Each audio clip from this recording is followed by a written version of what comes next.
Mm.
Okay, so suppose we can start. I'm Janet Montestias, one of the uh, senior students here in Don Mountain. I've been coming to Don Mountain for about 18 years, and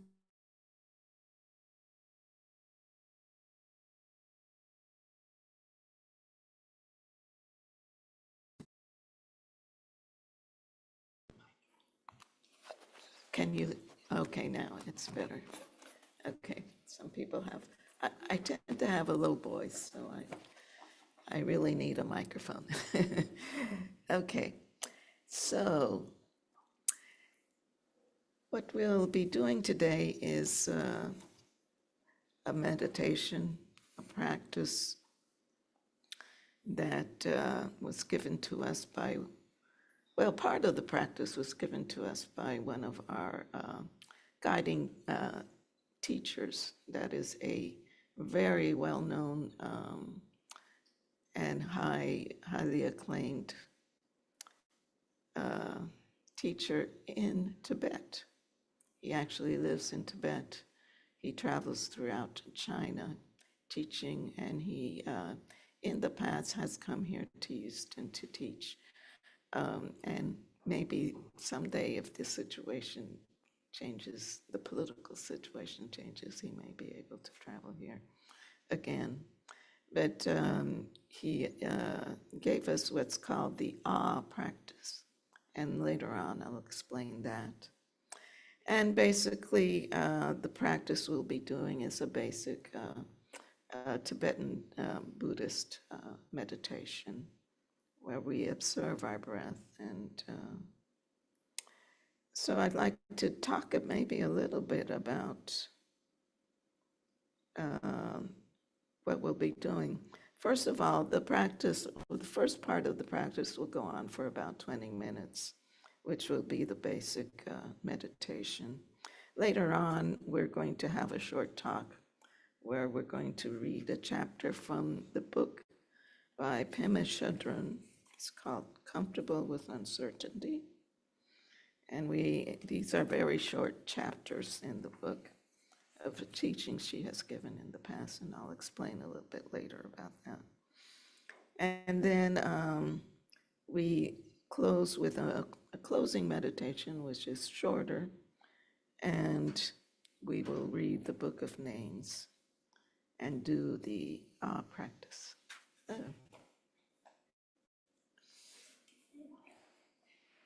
Okay, so what is the purpose of this practice? Okay, the practice really we're going to do is to aspire to benefit ourselves and others. And this is an important aspect of Tibetan Buddhism. Whatever we do not just for ourselves, but we do for others. This is a way of expanding our view and developing our compassion towards all living beings. And we do this practice also to let go of whatever is bothering us, whatever is holding us back. We let go by just being in the present moment. We let go to develop our attention. If we're able to develop our attention in the present moment, we're able to escape the trappings of going to the future, going into the past, uh, going over what things that are bothering us, all of that disappears and dissipates once we are able to just be in the present moment. So we want to develop that. We develop it through this meditation. And we also do it to just be open, experience openness, experience being in the expanse, in the space. Just open up. Okay, so how do we start to do this? We use what we call the 3 pillars. And the 3 pillars are to feel, first of all, your contact of your seat with the cushion. Feel that you're being supported. Feel that this support comes from the very center of the earth. Feel that now you can relax. Relaxed, just knowing that you're supported by the earth itself, by the cushion, by the chair, and just relax. Then we notice that we are also supported by our skeletal structure. The skeleton is supporting us. So now we can just relax all our muscles. Feel that the spine is really giving you an important part of that support. You want to have your spine straight, but in a relaxed way. Just let it follow the natural S curve of the spine. Feel that you're supported by your shoulder blades. Feel that you can now open your mouth a little and just relax all the muscles that are in the neck. So we relax all our muscles with that support.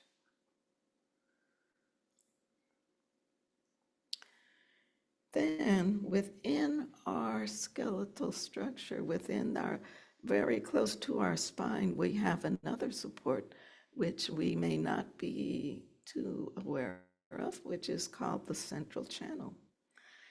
And the central channel is where the energy that is within us is able to travel.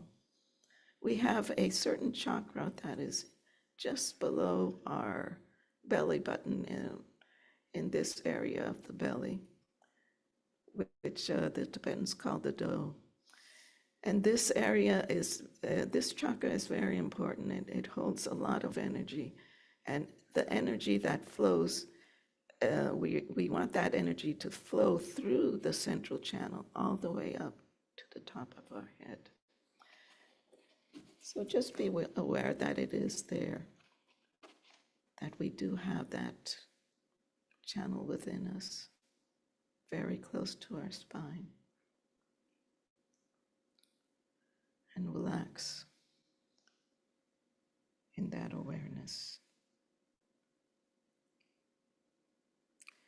Also, in our practice, we like to practice with our eyes slightly open, just a little, just 3 feet in front of you, a soft gaze, not really looking at anything. One of the reasons why we do this is to develop our attention with our eyes open, so that as we go on throughout the day, we can just be in the present moment, be aware of the present moment with our eyes open. If you find this too distracting, it's okay to have your eyes closed, but you can practice this from time to time. So what we're going to do our attention is now going to focus on our breath. In Tibetan Buddhism, it's an important practice to just focus on your breath as you meditate. Your breath is always changing. You inhale, you exhale. It's always with us wherever we go. So just focus how you inhale, how the breath goes through your nostrils. You can kind of visualize your breath as you inhale going down to the do, that chakra that is in your belly. Just kind of visualize that. Breathe in, have that energy flow down to the belly. And as you breathe out, have it go up. Have that energy go up through the central channel or through your nasal cavities. But also you can just visualizing it going up through that central channel. So we're going to do this for a few minutes, and you're going to notice as we do this, it's natural for thoughts to appear, to come up. It's not that you're doing anything wrong. If you notice this, you just gently bring your thoughts back. Whenever you notice that you've become lost in thoughts, you just say to yourself, thinking, thinking. Go back to the breath every time. It's that simple. And sometimes, when we label a thought to be a thought, it loses its power. So that's why it's a nice practice to do this. Another thing you can do if you notice you become lost in thought is ask yourself, why have I come here today? What am I doing? And this helps to break it up. And you go back to the breath. So we're going to do this for a few minutes, and then after a while, I'm going to explain the practice that we'll do in the middle of it. So let us begin.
And we are now going to do the ah practice. The hung practice, I'm sorry. Hung practice. The hung practice is based on chanting a sacred syllable, a Tibetan sacred syllable, which is the syllable hung. Hung actually represents awakened mind. And of course, it's not like we're going to become enlightened by chanting the hung, but it will help a bit to just calm the mind a bit. Each person will chant hung at their own pace. We chant it out loud, each person at their own pace. Chant hung, hung, just for a few minutes. And as you do it, just feel those vibrations go through your body. Just feel it. It's a way of, instead of focusing on breath, you're focusing on sound, and it's your own sound. And it's the sound of everyone that is around you. So feel those vibrations go through your body. Let us begin.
Now, how does your mind feel? How does your body feel? Just notice that.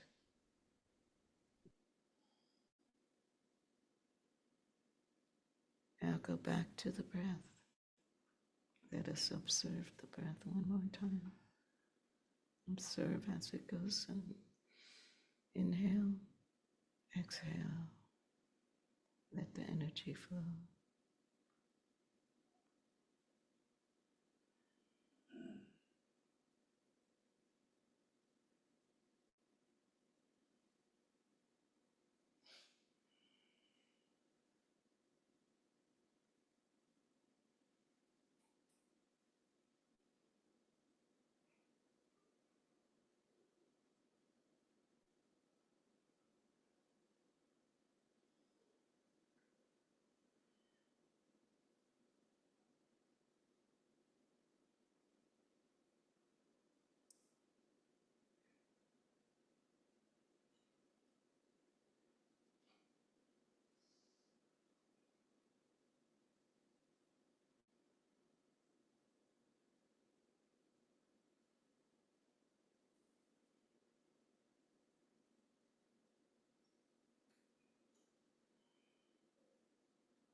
Let us chant home one more time, each person at their own pace. Let us begin.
Examine how your mind is right now.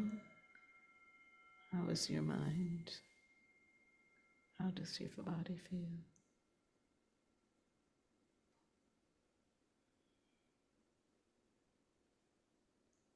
Now go back to the breath. Observe the breath. Inhale, exhale. If you're caught in thought, just let go.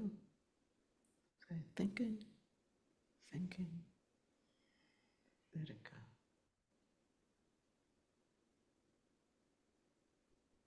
Go back to the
So the practice we did is a practice that all of us can do on our own.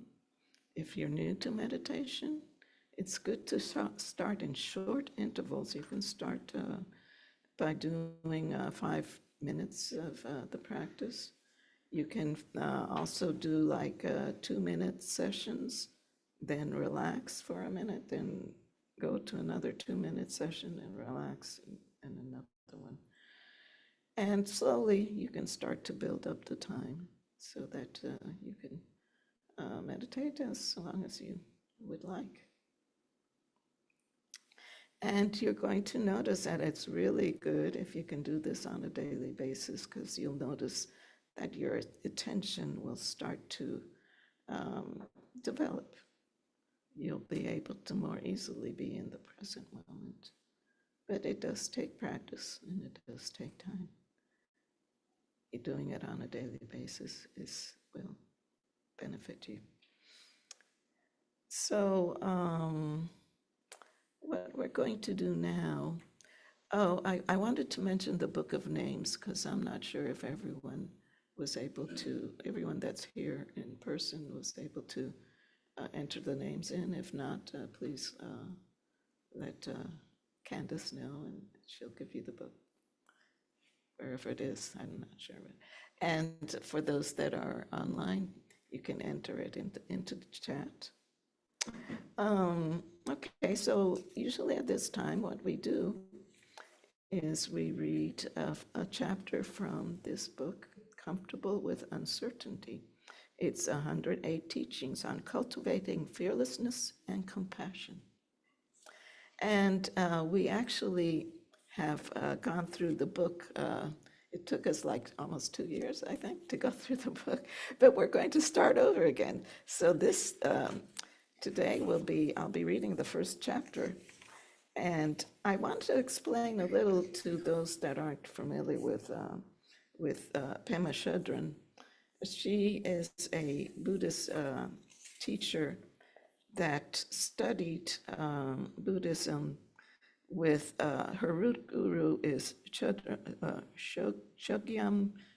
Trungpa Rinpoche, and he was one of the first Tibetan teachers that came to the West. And he follows a lineage that they call Shambhala. This is, it's a kind of a combination between Kagyu and Nyingma lineages. And Shambhala really emphasizes the practice of meditation and the activity of cultivation of bodhicitta, which is the awakened mind of loving kindness and compassion.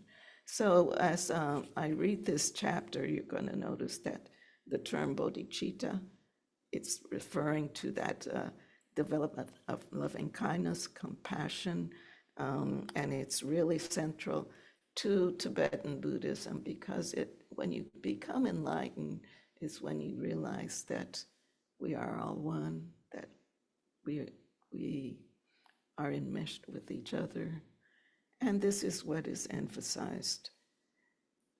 And of course, we have to develop our loving kindness, not just for ourselves, but for others.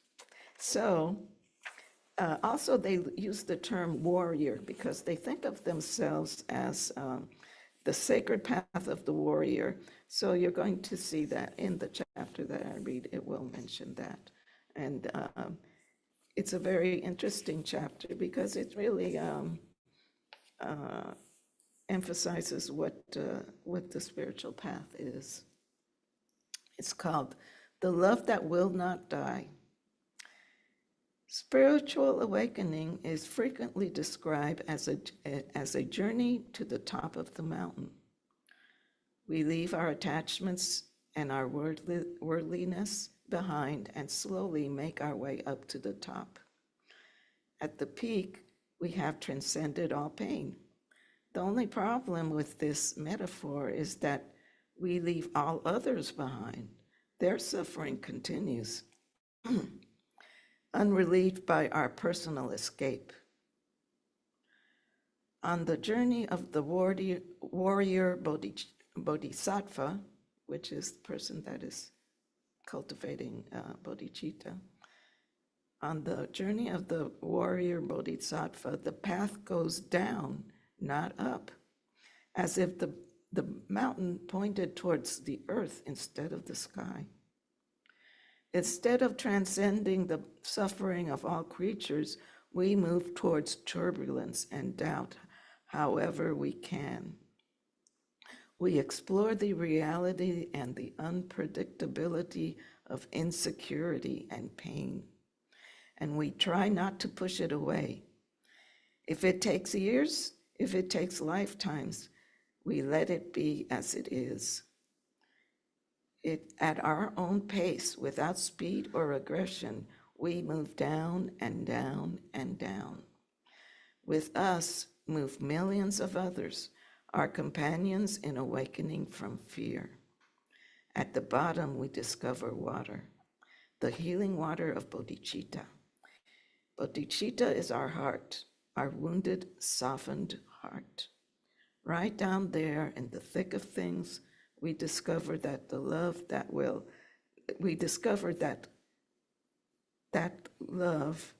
not die. This love is bodhicitta. It is gentle and warm. It is clear and sharp. It is open and spacious. The awakened heart of bodhicitta is the basic goodness of all beings. So I think this chapter emphasizes two parts. First, that the spiritual path is not easy. You're going to face pain. You're going to face your own pain. You have to face the pain of others.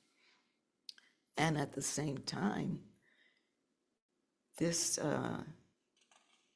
pain that you experience will become the love that will flourish from developing an awakened heart, an awakened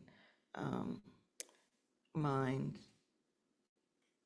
And you'll see that in the end, bodhicitta is the most important part of the path. So as far as being, the spiritual path being painful, it is because we have to face all our inner, how do you say, all our bad habits, our retrospective ways of thinking on things. All of this has to be faced. And sometimes when you do it, you realize, hey, I'm being very critical here, or I'm being very, you realize just how caught up you are in the world and how unattached you are from others. So it takes time. It does take time to develop this sense that we are open, that we are one, that this is, that our real true reality is something very different of what we think of as reality in our ordinary world. And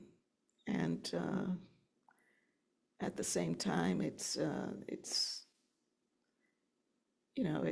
just opens up a different way of looking at life and looking at yourself and looking at others. So would anyone like to comment or have questions about this?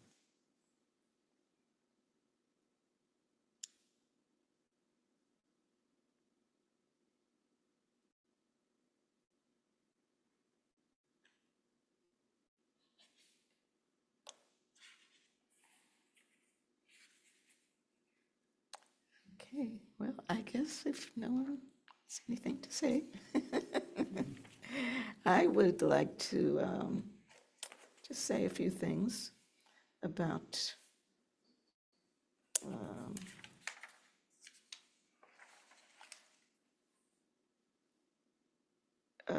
upcoming events. We do have We are going to start in September with a series of retreats, and I don't know if, and if maybe not all of you have ever been to a retreat, but we do start with a weekend retreat.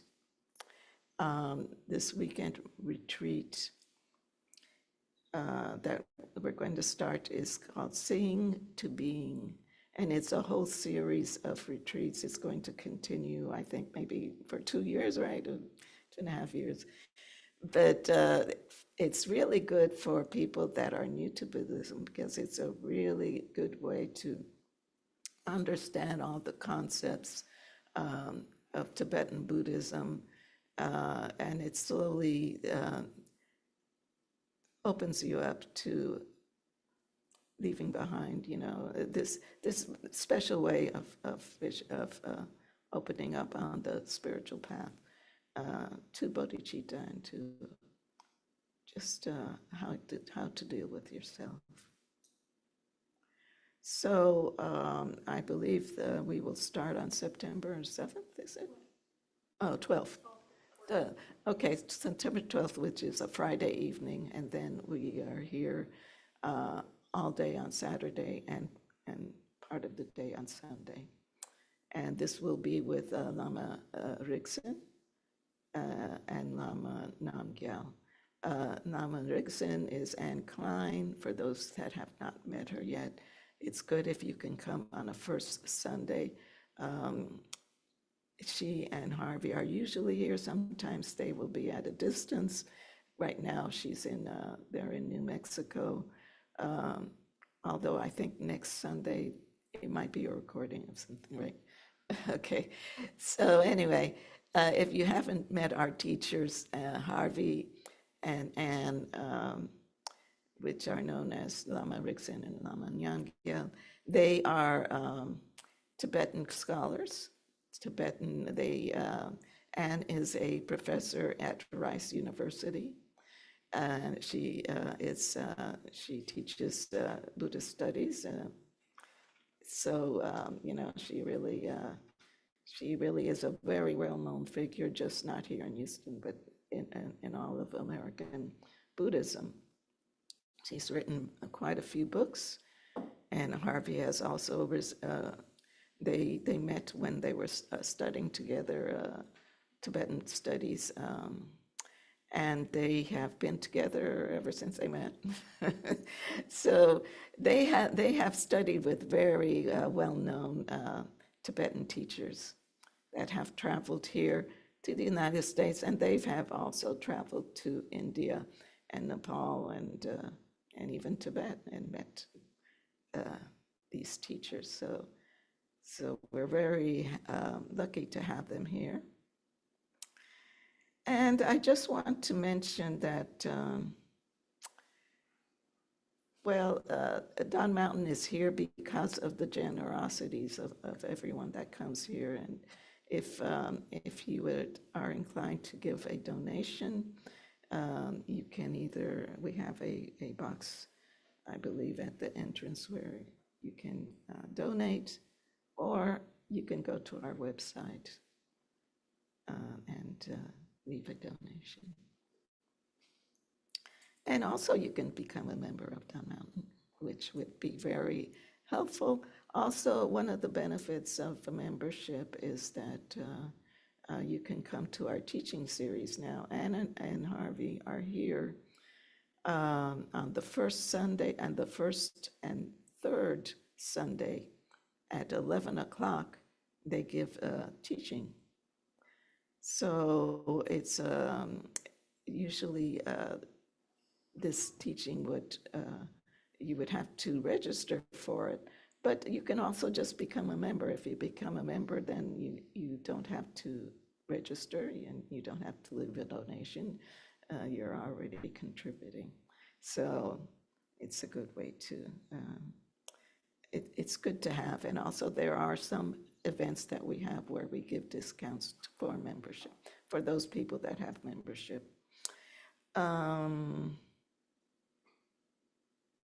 Okay, so let's go ahead and do our closing meditation. and this will only take a few minutes. The closing meditation is once more we notice our three pillars. We notice the cushion that we are seated on. We feel that we have the support of the earth itself from the very center of the earth. We have that support. We relax knowing that we have the support. We feel our skeletal structure supporting us. We can relax all our muscles. We feel the central channel that is going very close through our spine. So we always like to keep our spine kind of straight, just to let that energy flow, the energy that flows starting at the dough, going up to the very top of the head. So just feel it for a minute. Now we observe our breath for a few minutes. Observe the breath. Let thoughts go. Gently bring yourself back whenever a thought comes.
Let us chant home one more time.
Now go back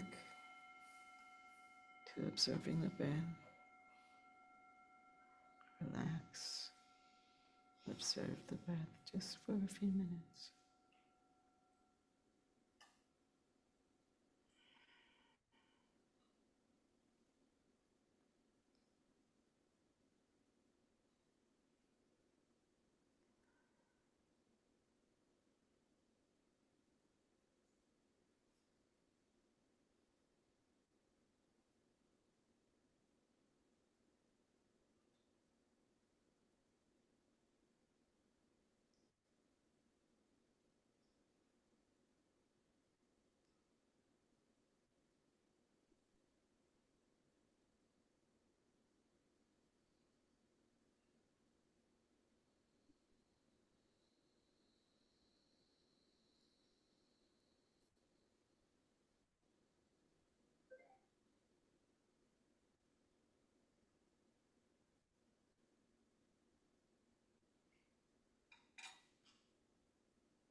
Okay.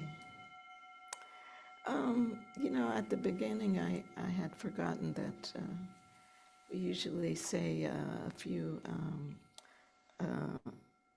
prayers at the beginning. Could you bring up the aspirations? Let's just do the aspirations. And we always like to start off with aspirations because, as I said before, Tibetan Buddhism, always we aspire for others to benefit from whatever we do. So we always have these aspirations to turn our thoughts towards what we call the four boundless states. May all beings always have happiness and its causes. May all beings always be free of pain and its causes. May all beings always be pain-free and live happily. May no beings ever cling to those near nor spurn those far. The next one. For as long as space abides, as long as the world remains, just so long may I be there, resolving all beings' pain. Okay. And then at the end, we always do the sharing the merit, which is yes, this one. By this good may I swiftly once become a great guru, lead all beings, everyone, to reach to that very ground. Yes, the blessing. Oh, well, okay, let's see if this works. Okay. With all of you in mind, we light this lamp of clarity. May the glow of love, wisdom shine within us, everyone.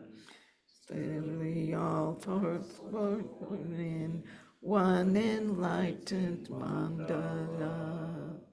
Okay, let's read the Book of Names before I forget. Okay.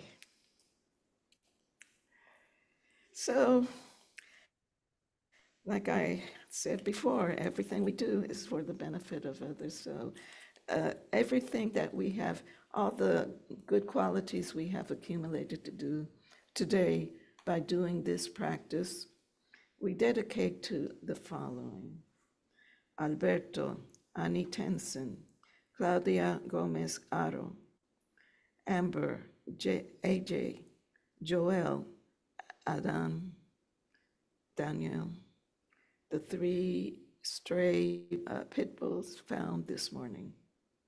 Okay, Quincy, Don Dodrup, Sega,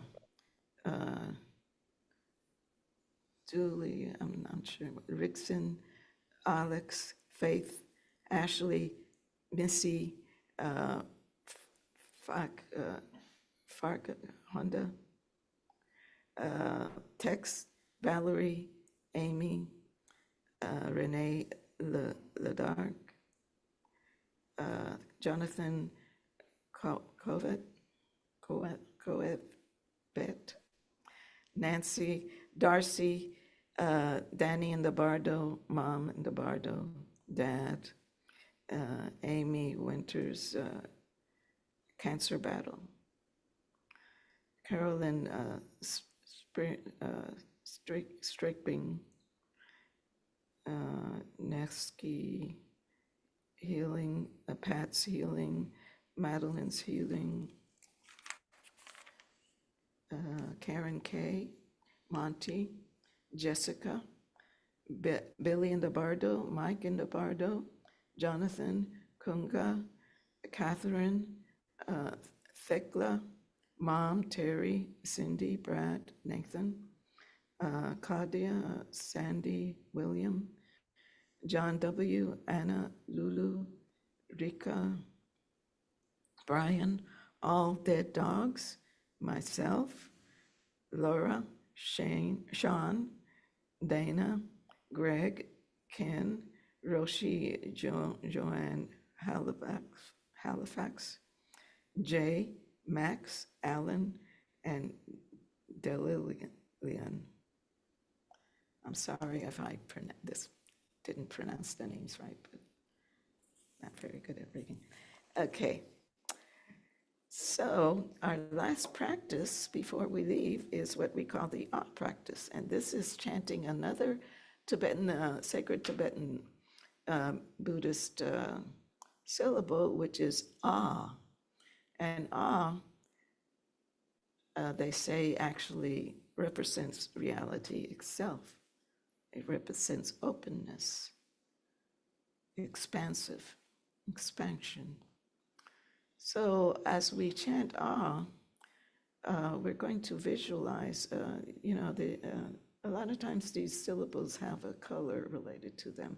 So Hong had the color blue and Ah has the color white. So we kind of visualize a white orb at our chest. And as we chant Ah, we visualize this white orb expanding throughout our body. And then we visualize it expanding to everyone that's here, everyone about you, those people, everyone that is in the distance. We visualize expanding this Ah throughout the earth itself, all the countries, all the planets, and then even the universe itself, to all living beings everywhere. And as we chant this Ah, we want to bring about all the good qualities we have within us to everyone. So let us chant Ah just one time, because we're out of time.